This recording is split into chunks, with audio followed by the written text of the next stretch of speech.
y'all. Welcome to Alicia's Life and Coffee, your favorite millennial mom. And we about to chat real quick. Get your coffee, some popcorn.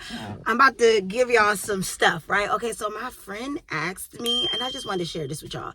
My friend asked me, when I see memories or pictures of my ex pop up, how do I not spiral and go into a negative space? Oh, that was so good. And I'm going to put it right here. This was right here. I loved this question because I am not above anything. I am not perfect. I am not always in a joyful state, okay? But a part of this process of me healing and intentionally healing, right? Of course, healing through this marriage, but also just recognizing some things about myself. How I don't spiral is where I am now. I realize and recognize and acknowledge that in my situation, I don't feel that I have a lot of happy memories. I just don't. Because when I really sit and remember those moments in the pictures where I'm smiling, when we're doing something quote unquote fun, there was a lot of backstory to it, if that makes any sense. So like, I don't have a ton of happy memories, like genuine happy memories that I could say I have in other situations in life, right? Maybe some happy moments, right?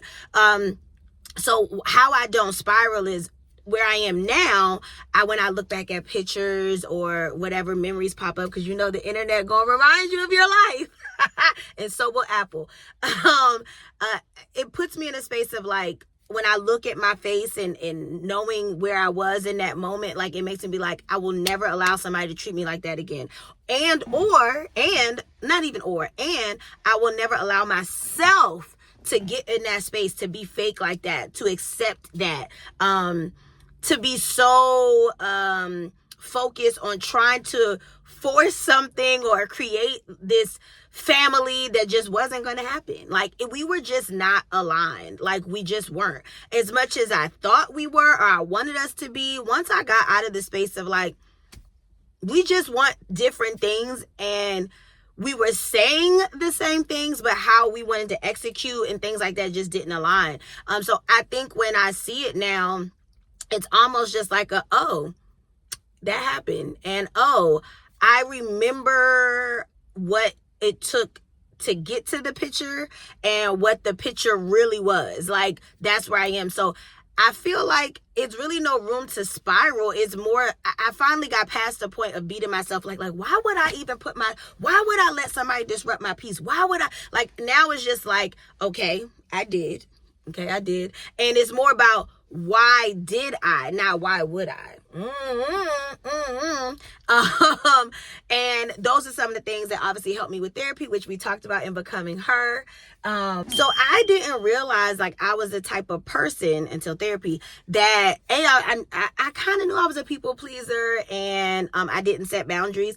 A lot of it stems from, I just have a genuine giving spirit, and I like to do for people. And so I allow myself to just think I can show up for everybody all the time. You know what I mean? And a lot of times it comes from being a solution person. So like, I'm always like, what can we do? What can we do? How can we solve the problem? You know what I mean? And sometimes that's not for me to solve, right? So one of the things I realized was I attract people who have like, I hate to say it, but like trauma or attachment issues. And I also have this thing where like, because I feel like I had a wonderful childhood and upbringing, and I have so much family and village and love, like I just be wanting everybody to feel that energy, but some people just don't know how to receive that. And I'm just in a space now where it's like, I can't force you to feel loved. You know what I mean? That's something that you have to recognize on yourself, like on your own. Like, you know, some people like to feel alone, or like, you know, and that's just what it is.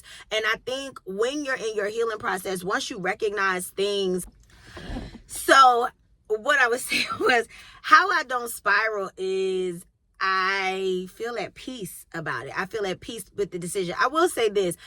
I don't want to necessarily say appreciate. At first, my feelings were hurt because I felt like he didn't fight or try to like really like fix it or like make any efforts to go to therapy himself or like anything like that. But I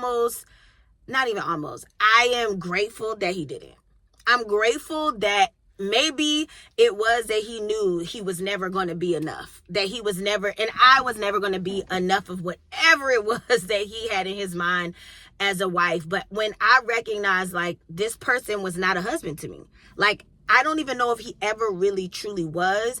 And so I think sometimes I feel it hits me, and I'm like, I'm blessed that he didn't make this into some dramatic fight over, like, trying to still work it out, because that mental gymnastics that people go through, and sometimes I get it, like, it's like fight for your love and stuff like that, but it sometimes comes to a point where, like, I came to a point where I'm like, I don't know, and now I do know, I don't believe that God was fully supportive of that marriage. I don't, because God has never had me in situations that distraught and that, like, stress. Like, in my 30 something years, I have never been that drained and that miserable. Like, I just haven't. So I just feel like it was almost like he was like, I ain't tell you to be with that person.